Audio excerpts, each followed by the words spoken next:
We'll take a 5-minute recess without a Well then y'all better focus because who cut?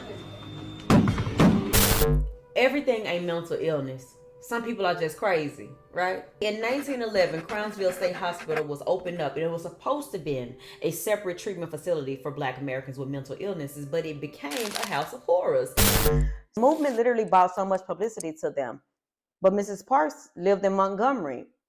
A lot of people didn't want her there anymore. She received death threats. She lost her job. Her husband lost his job. Listen to me. Black people have always been a threat to white people. And this ain't something that I'm just trying to be controversial about. This is literally history. I was watching on YouTube the PBS documentary of the American coup of 1898 in Wilmington, North Carolina. And they talked about how Black people were thriving and prospering after slavery into Reconstruction, and how white people decided that they was going to tear that shit all down with lies and come up with ways to get rid of what they consider Negro dominance.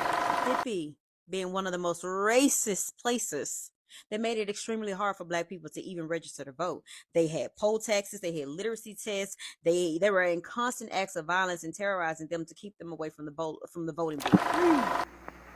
That then if you go down and withdraw, that you still might have to go because we're not ready for that in Mississippi. And I addressed him and told him that I didn't try to register for you. I tried to register for myself.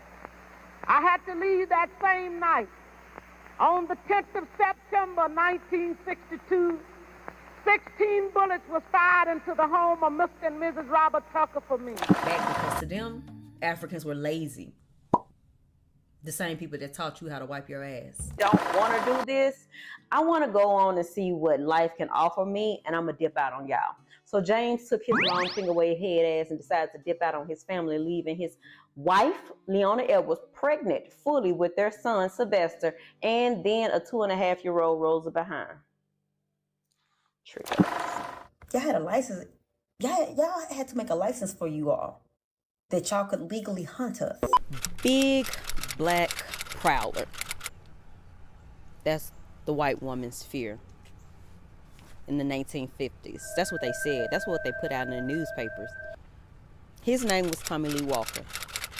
A woman named Venice Parker was brutally murdered near the Dallas Love Field Airport. So guess who they blame? Black men.